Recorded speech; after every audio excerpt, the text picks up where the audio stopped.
Our next participant is Frank King. He is the mental health comedian.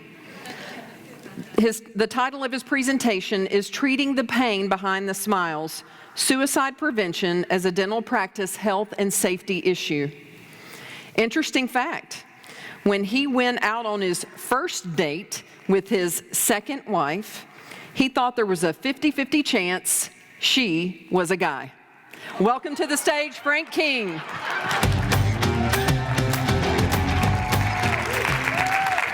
Yes, but that's another story. Every year in the United States, 47,000 people die by suicide. That's 1 every 11 minutes. The good news is 8 out of 10 people who are suicidal are ambivalent. That means you can make a difference, you can save a life, and you can do it by doing something as simple as what we are doing right here, and that is start a conversation. That is what I teach dentists and their teams. Now, you may be asking yourself, at this moment, a comedian talking about depression and suicide? How does that work? I think a comedian's a good choice. I'll tell you why. Because the job of the court jester, and on to today, the comedian, is to speak truth to power on behalf of the powerless. And I believe I speak truth to the power of mental illness on behalf of those often powerless in its grip. Depression and suicide run in my family. My grandmother died by suicide, my mother found her. My great aunt died by suicide, my mother and I found her. I was 4 years old. I will spare you the details. And in 2010, at the height of the recession, after filing a Chapter 7 bankruptcy, I came close enough to dying by suicide that I can tell you what the barrel of my gun tastes like. Spoiler alert, I did not pull the trigger. It's okay to laugh.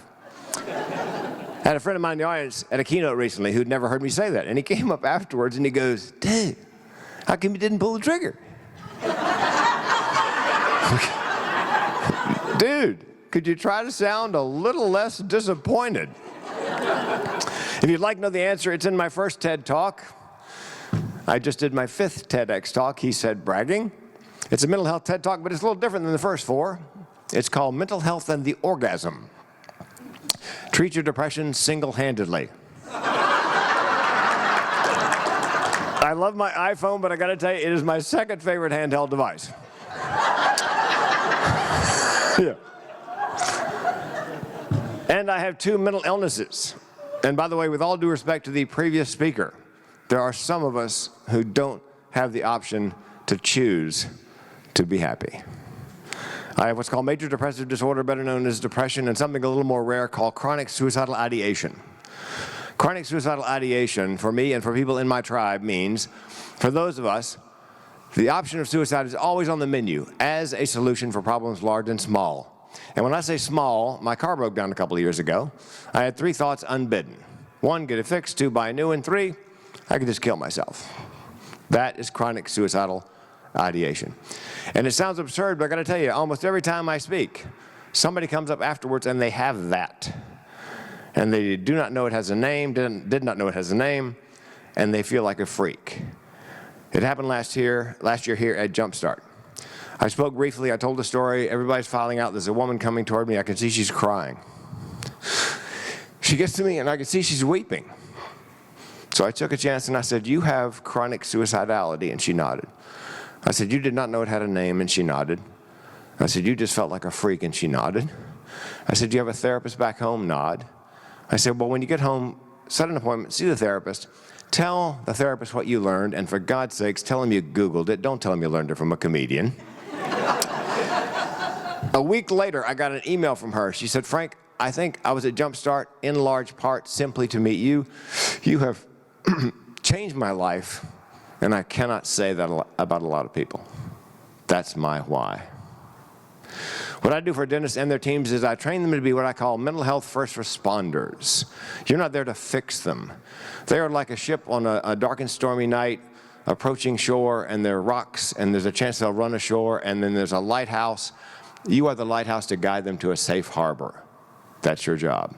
So let's talk about the symptoms of depression. How do you spot depression? Eat too much, can't eat. Sleep too much, can't sleep. Has trouble getting to work in the morning, rallies in the afternoon. Lets their personal hygiene go, including dental hygiene. What do you say to somebody who's depressed? Here's what you don't say.